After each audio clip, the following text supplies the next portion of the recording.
1. Which of the following strategies is most effective for managing a group discussion? A. Allowing one person to dominate the conversation. B. Encouraging balanced participation. C. Ignoring conflicting opinions. D. Limiting questions from participants.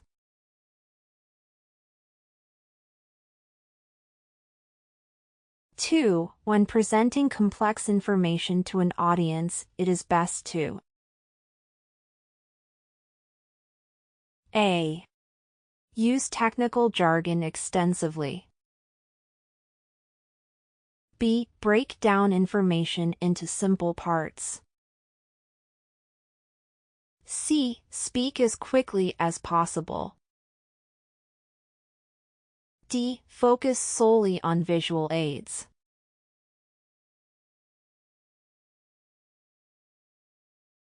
Three. Which of the following best demonstrates active listening during a meeting?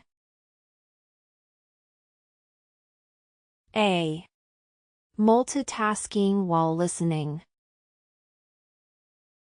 B. Asking clarifying questions. C. Interrupting to share your opinion.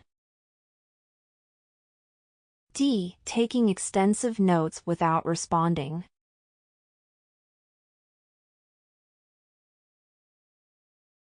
Four. In a conflict resolution scenario, what is the most effective way to communicate? A. Assigning blame immediately. B. Using I statements to express feelings. C. Avoiding the issue altogether. D. Speaking in an aggressive tone.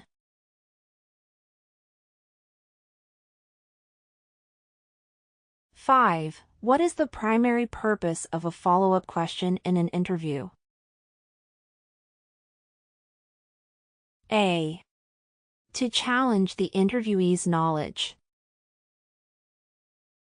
B. To gain more detailed information. C. To end the conversation quickly. D. To change the subject.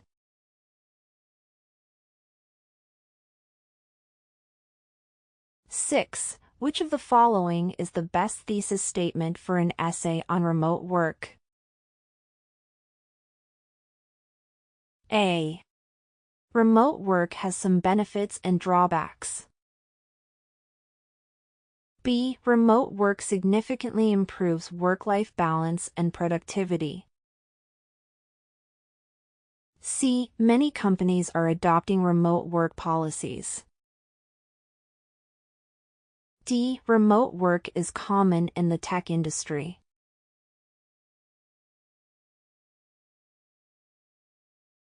Seven. When writing a professional email, what is the most appropriate opening?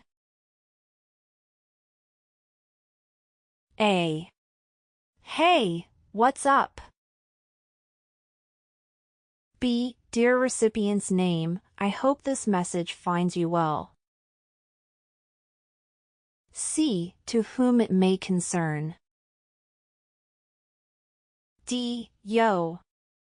Got a sec?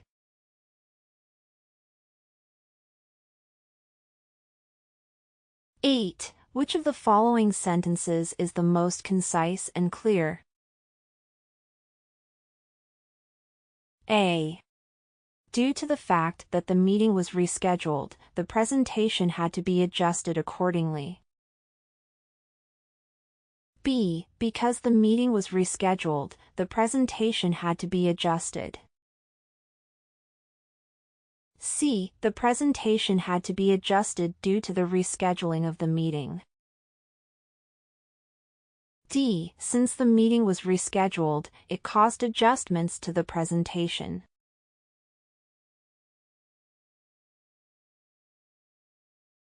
9. In a report, which of the following best introduces supporting evidence? A. I think this might be true. B. According to recent studies. C. Some people say. D. In my opinion.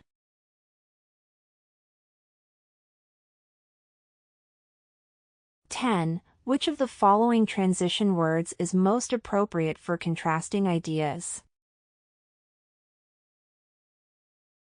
A. Furthermore. B. However. C. Similarly. D. Consequently.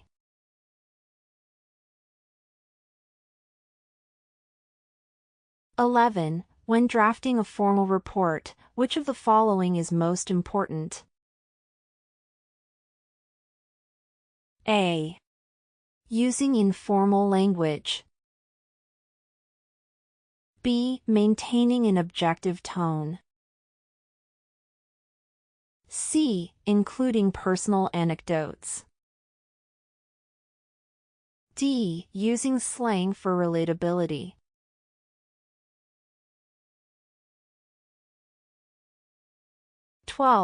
Which of the following best expresses cause and effect?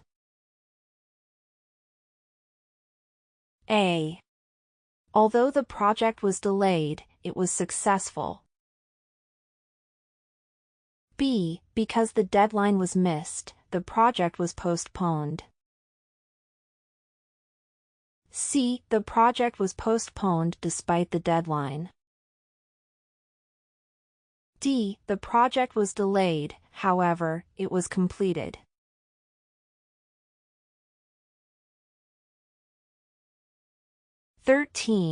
Choose the correct verb form. By this time next year, she blank her degree. A. Completes.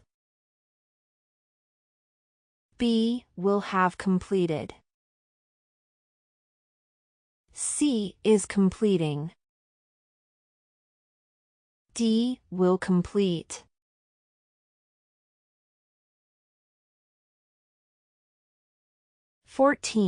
Select the sentence with correct parallel structure. A. She likes reading, to jog, and watching movies. B. She likes reading, jogging, and watching movies. C. She likes to read, jogging, and to watch movies. D. She likes reading, jogging, and to watch movies.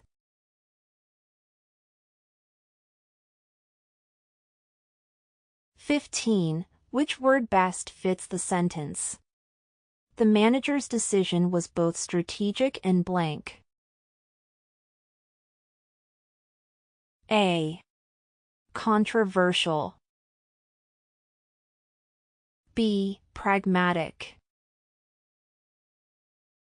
C. Theoretical. D. Impulsive.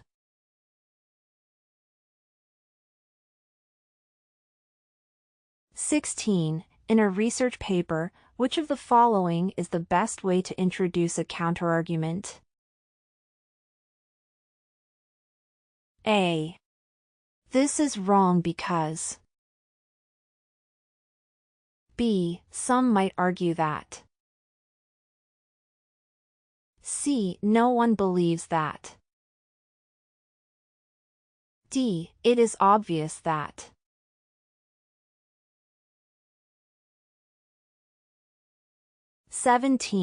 Choose the sentence that demonstrates formal language. A. Can you send me the files ASAP? B. Could you please forward the files at your earliest convenience? C. I need those files now. D. Send the files when you can.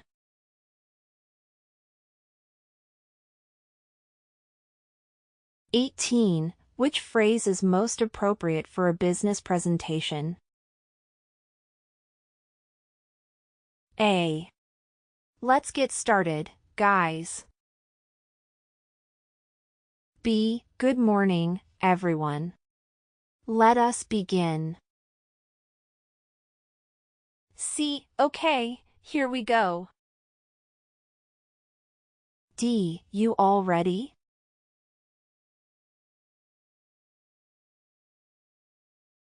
19. What can be inferred about a company's priorities if they invest heavily in employee training? A. Profit maximization. B. Workforce development. C. Reducing salaries. D. Expanding physical locations.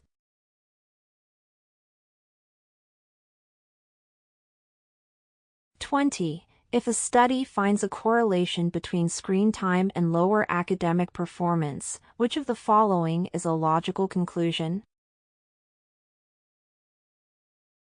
A. Screen time directly causes low grades. B. There may be a relationship worth exploring further. C. High grades cause less screen time. D. Screen time has no effect on grades.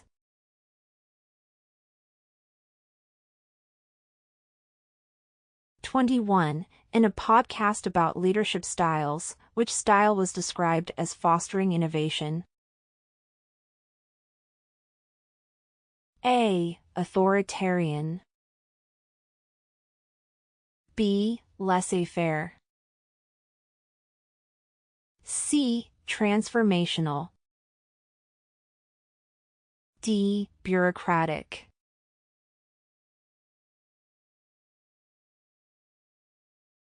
22. According to the speaker, what is a key advantage of remote learning? A. Less engagement. B. Higher costs. C. Flexible scheduling.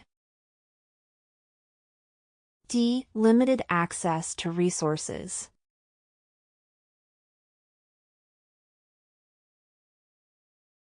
ACCESS. The Assessing Comprehension and Communication in English State-to-State for English Language Learners, or ACCESS for ELLs, is a standardized, large-scale English language proficiency assessment designed to measure the abilities of students in grades K-12 who are English language learners, or ELLs. Administered annually in WIDA Consortium member states, ACCESS for ELLs evaluates students' proficiency in 4 key language domains: listening, speaking, reading, and writing. The assessment is aligned with the WIDA English Language Development Standards and aims to track students' progress in acquiring academic English necessary for success in school. By providing educators with detailed information on students' strengths and areas for growth, ACCESS for ELLs helps inform instructional strategies, placement decisions, and the development of effective language support programs. The test is available in multiple formats, including online, paper-based, and alternate versions for students with significant cognitive disabilities, ensuring that the assessment is accessible to a diverse range of learners. The Assessing Comprehension and Communication in English State-to-State for English Language Learners, or ACCESS for ELLs, is a standardized, large-scale English language proficiency assessment designed to measure the abilities of students in grades K-12 who are English language learners, or ELLs. Administered annually in WIDA Consortium member states, ACCESS for ELLs evaluates students' proficiency in 4 key language domains: listening, speaking, reading, and writing. The assessment is aligned with the WIDA English Language Development Standards and aims to track students' progress in acquiring academic English necessary for success in school.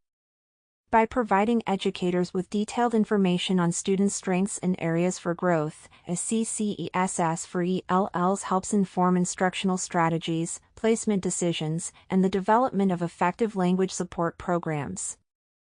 The test is available in multiple formats, including online, paper-based, and alternate versions for students with significant cognitive disabilities, ensuring that the assessment is accessible to a diverse range of learners. 4. Facilitating communication with parents and stakeholders. The assessment provides clear and accessible reports that help parents understand their child's English language proficiency and progress. This transparency fosters better communication between schools, families, and other stakeholders about student needs and achievements. 5. Meeting federal and state accountability requirements. A CCESS is designed to help schools comply with federal mandates, such as those under the Every Student Succeeds Act or ESSA, which require regular monitoring and reporting of ELLs' progress in learning English. By providing standardized data, it supports schools in demonstrating accountability and securing funding for language support programs.